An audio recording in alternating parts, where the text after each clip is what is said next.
started in 2009. Book Access started in 2007.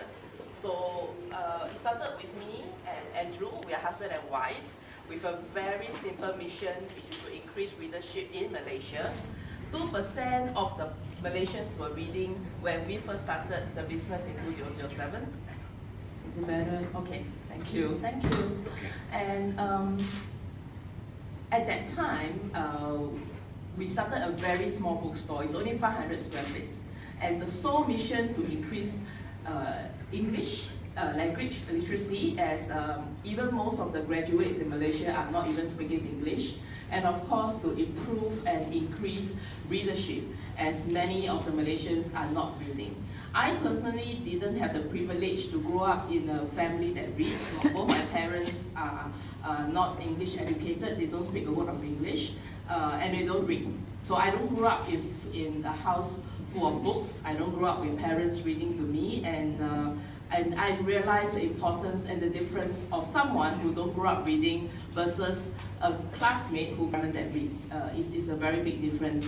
And that, with that very simple mission, we wanted to make a little bit of difference in the country that we are in Malaysia, and that's where we started Book Access. The thing is that when someone don't read, they don't walk into a bookstore full stop, right? So that's why in 2011, 2009, we started Big Bad Wolf, which is an event. And we know that you don't go to events alone. You normally go with a friend, or you ask your sisters, your brother to accompany you. That's why we started the event, hoping that we can attract non-readers to a book event. And for someone who have never been to a bookstore, they actually don't realize what kind of books are out there. A lot of people associate books with school textbook. You know, so we associate books not with the joy of reading. We associate books with study. You know, it's always a headache, you know, to face books. And that's what non-readers' interpretation of books. So when they come to Big Bad Wolf, and when they saw the excitement of people choosing books, you know, the big smile on their face because they can afford the books, they can afford to try out a new author, or they can try out a new genre, and they are curious by just browsing through the numbers of, I think we have 20,000 items, SKUs. That is where they start to discover that there is another side of books, which is entertainment, which is pleasure. You know, and of course, we cannot deny the knowledge and the education part that books come with. That's how we started, with that very simple mission, and we are very blessed through the support of our customers that we continue to grow from a very tiny bookstore, and then we grow our events, and now we have become the world's biggest book sale. We are able to continue to bring the benefit not just to Malaysia anymore. In 2016, we extend out of Malaysia to Indonesia and Thailand, and we are so privileged and honored that we are now being invited to Dubai, and I really look forward to the event next month, and I really want to thank everybody's support and our partners and BRF and NFC, and I'm really, really honored, especially for Dubai Production City, Dubai Studio City, you know, for granting us the partnership to work and hold the event at your venue. Thank you. I met Mohamed briefly in the office. You know, he came by for a visit in 2017, and he expressed, you know, that the U.A.E, you know, Dubai needs something like what we do, you know, book access, a store and all. And so I said, you know, we are all about encouraging reading, and the company's mission is number one, our advocacy for reading and English literacy. You know, so I said, yeah, sure, why not? No, and I said I invited him to our Kuala Lumpur event in December 2017. So I think that was the first time that we actually sat down and really looked at the possibility of a Big Bad Wolf in Dubai. So Mohamed, what sort of impression did that event in Colombo leave on you as an event? Kuala Lumpur. Yeah, Kuala Lumpur, sorry. Kuala Lumpur. Let me add some more.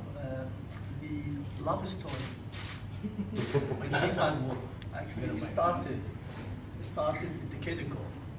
I fell in love with book access, and I was so addicted to visit them almost annually. And I used to buy a lot of books from them and distribute to friends and family and colleagues at Black Finance where I was work. So later on, I was thinking in 2017, why not take it further and meet the founders of Book Access and Big Bad Wolf, and let us bring this event to the Middle East, and we started to buy, inshallah. So we met and invited to Big Bad Wolf Kuala Lumpur.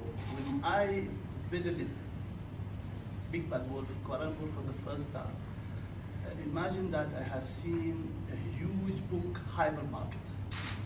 People with trolleys filling up rain food and just long queues. And I was so really astonished to see a transformation in what we call it culture industry. Our relationship with books, how we be attached actually since we were born to knowledge. So knowledge had been embedded. That's why the first word actually came to the Prophet Muhammad ﷺ was Iqra. And the first sentence in Surah Al-Baqarah, Alif Lam Mim, Dhalika Al-Kitab. So Dhalika Al-Kitab, it means the book. This is the book. So everything given to us, it means book is power, is knowledge. We live our life and somebody else's life when we read them. So my impression is that we have seen a paradigm shift towards the book industry that was a must to bring to the Middle East. Okay. I think listening to him encourages me more now to want to sell more books.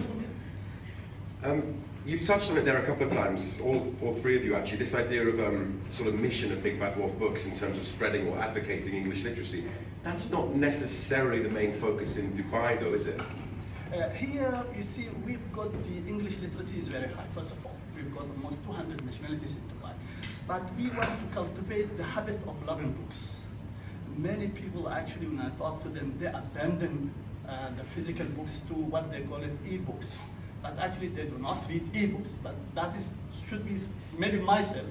It's an excuse not to read. But having a books in hand, having a books actually a library even at your home, that will really engrave something within you called love of books. That is sensational part in our emotion, which we needed really, loving books.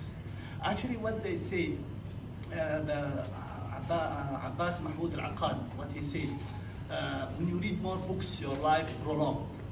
قراءة الكتب تطول في العمر. Because when you read books, you are not reading only your life, you are reading somebody else's life. When Stephen Covey has written a book for 20 years, The 7 Habits of the Most Effective People, he spent 20 years on getting it in a couple of, in a few dollars actually. So I saved 20 years and I added to my life. And I encourage everybody to do so. That's it. Otherwise, I'll take your time. There's lots of really positive reading initiatives happening, certainly here in this city. Many of those are being implemented and directed straight from the ruler, His Highness Sheikh Mohammed Rashid Al Maktoum. Many of those initiatives actually relate to books in Arabic. Did you consider having Arabic books at the event? Yes, of course. That's why we had a discussion with Khatib, and I think Mr. Salim had already disclosed it. We have a bilateral relationship and an agreement, and inshallah they will work to have the Arabic books presented. Which we do so in any other Big Bad Wolf in other countries. So if you go to Thailand, for example, you will see the Thai books. If you go to Indonesia, you will see the Indonesian books. So having the Arabic books is a really national and local flavor, and we are into 100% support. And at the end, if 2016 was the year for the reading initiative, actually it's the starting point, but the reading initiative is 2017, 2018, 2019, is continuously, but the start to roll it out 2016, not in the U.A.E, should be replicated somewhere else around the region, which we are proud to be the first here in the U.A.E.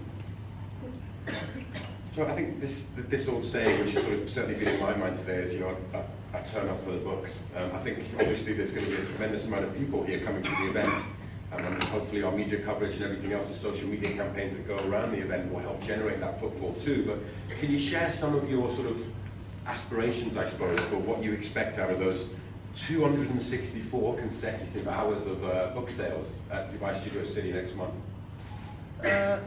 You see, what I expect after that, actually, the love of books will be transformed from a noun to verb. So love is a noun, but love of books, we want it to be a verb. Verb, it means you have books around you, and that the discounted prices will allow people to have access at all walks of life, from white colors and blue colors, all of them, they can have books. And I expect that the platform will be one of the best in the Middle East, and with the support of Mohamed Al Aidaroos Foundation and with the support of National Media Council, definitely we will grow in the U.A.E towards the region. And it's just the start in Dubai, but the limit is the sky. Excellent. Let's turn back to Jacqueline and Andrew. I think the strategic partners have come up a couple of times already today. It's easy to see why they're so eager to be involved as well when we're talking about so many books in one place. This 3 million books figure keeps jumping out, certainly in me as well. Jacqueline and Andrew, are you able to offer sort of any insights into these 50 to 80% discounts on the recommended retail prices? In terms of, you know, how we get our books and all, right? Basically, we are in the remainder book market, but first and foremost, I would like to stress that Big Bad Wolf is a reading advocacy first, before anything else. The profit is not our main goal. We started this with a mission, you know, and like our tagline says, you know, changing the world one book at a time. There are many ways that we get our books. You know, number one would be books that are overprinted, books that are surplus books, and books that have been written from stores. But we only sell brand new books, and we are also publishing books on our own, and we also work with publishers to produce books for us. So it comes with many different sources from all around the world, maybe UK and US. So what sort of books well, I suppose the general guest expect to see on sale here in Dubai? What can we expect in terms of genre, in terms of variety, in terms of books that appeal to different age groups?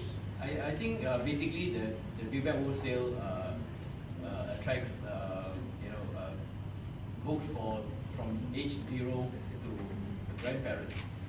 We have everything that is almost out there, but we don't really have educational books, but mainly fiction, non-fiction, children books.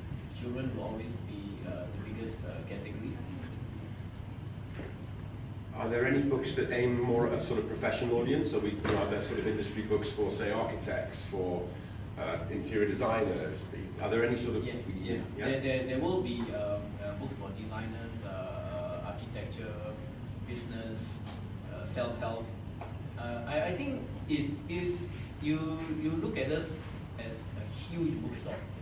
Basically, you know, we cover almost every genre out there, including graphic novel, comics, and all. So really something for everyone. I think the difference when customers walk into a Big Bad Wolf, it's not just the price, but it's the quality of the book that we present. We took a lot of effort sourcing for the books. We took a lot of effort convincing our suppliers and publishers to support us in this mission. We know that architecture books, like you mentioned, and design books, they are very premium. You know, they are not.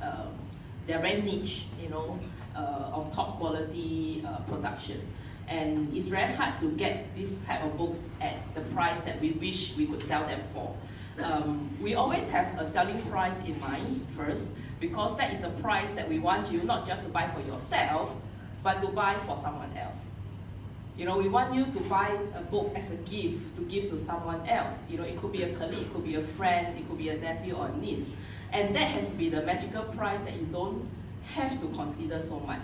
And you're willing to spend the money because your nephew is studying architecture, or your colleague like cars, or somebody like home design, or moving to a new house, right? So I think that is the magic of Big Bad Wolf, where it's not just about buying books for yourself, but buying a book for somebody else. There's also a lot of corporations or companies that will come forward during the sale for charity.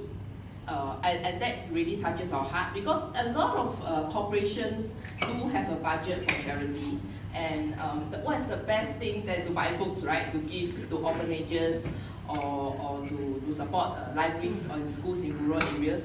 And with the same budget, they buy more reading. And these are the kids who are underprivileged, who have no access to books, first of all, right? And it allows, corporations who have the budget to bring forth the books, to give it to them. And that really touches and moves us to continue this effort to the countries that we bring the books to, and you'll be surprised at the quality of books. Sometimes I'm surprised, even when I walk the hall. I get goosebumps still every time I walk the hall to see the books that is on the table, and I can imagine the joy that a customer will have.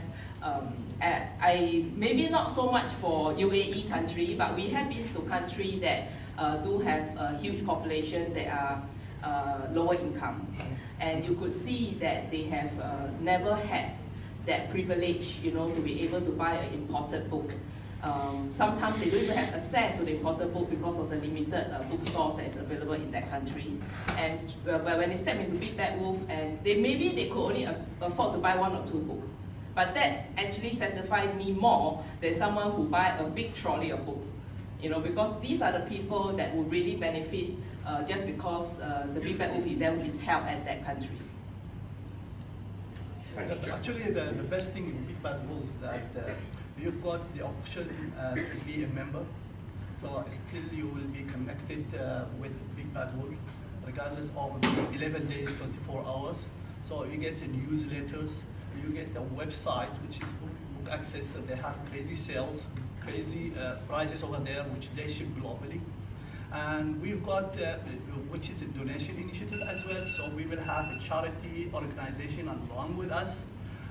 As a company, we'll contribute certain books to them, and we'll allow all the visitors that the alternative, or the opportunity actually, to buy books and contribute or donate these books to underprivileged children through the charity organization which is going to participate along with us.